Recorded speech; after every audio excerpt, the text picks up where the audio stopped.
ভূমিকম্পের তীব্র ঝাঁকুনিতে শুক্রবার সকালে রাজধানী ঢাকাসহ সারা দেশ কেঁপে ওঠে। এতে শিশুসহ ১০ জন নিহত ও ৬ শতাধিক আহত হয়েছেন। এর মধ্যে ৫ জনের মৃত্যু হয়েছে নরসিংদীতে।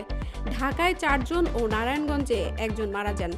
ভূমিকম্পের সময় আতঙ্কে অনেকেই ভবন থেকে লাফিয়ে পড়েন। সেই সময়ের আকস্মিকতা ও আতঙ্ক এখনো কাটেনি। অনেকেই স্বাভাবিক হতে পারছেন না।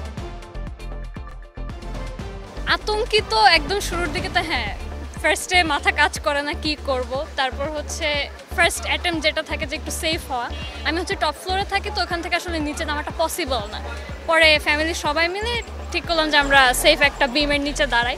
তো ওখানে দাঁড়ানোর পর যেহেতু একটা সার্টেন টাইম পর্যন্ত হচ্ছিল, তো ওটা শেষ হওয়ার পরে তখন আমরা আস্তে ধীরে নিচে নামি যে যদি আফটার শক আসে so that we can be safe. এরপরে সারাদিনই মোটামুটি একটা ট্রমার মধ্যে গিয়েছে, কজ দেখা গেছে যে অনেক সময় আফটার শক ১-২ ঘন্টা পরে আসে। তো সারাদিনকে একটু নড়াচড়া হলে মনে হতো যে আল্লাহ আবার ভূমিকম্প হচ্ছে নাকি। তো এরকমই এখনও সর্ট অফ ট্রমাই, বাট লাইফ গোজ অন।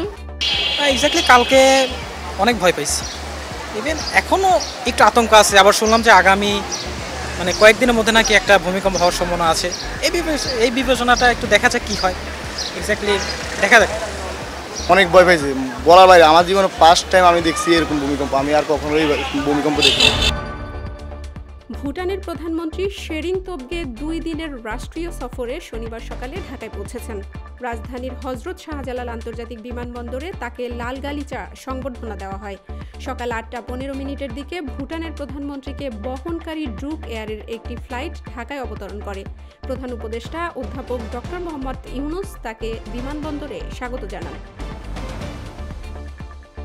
বিমানবন্দরের ভিআইপি লাউঞ্জে ২ নেতার মধ্যে সংক্ষিপ্ত বৈঠক হয়। এ সময় তোবগে শুক্রবারের ভূমিকম্পে প্রাণহানি ও ক্ষয়ক্ষতির খোঁজ দেন এবং নিহতদের পরিবারের প্রতি সমবেদনা জানান। গণভোট এখনো মানুষ বুঝতে পারেনি বলে মন্তব্য করেছেন বিএনপি মহাসচিব মির্জা ফখরুল ইসলাম আলমগীর। তিনি বলেন, পিআর দেশের মানুষ বোঝে না, পিআরের সঙ্গে আমরা পরিচিত নই। গণভোটের হ্যাঁ বা না ভোট মানুষ বুঝতে পারছে না, শেষ দিন পর্যন্ত বুঝতে পারবে না। শনিবার দুপুরে আইডিইবির মাল্টিপারপাস হলে ইসলামিক ফাউন্ডেশন মসজিদ ভিত্তিক গণশিক্ষা কেয়ারটেকার কল্যাণ পরিষদের আলোচনা সভায় তিনি এসব কথা বলেন। মির্জা ফখরুল বলেন, ১৫-১৬ বছর একটা ভয়াবহ দানবীয় সরকার ছিল।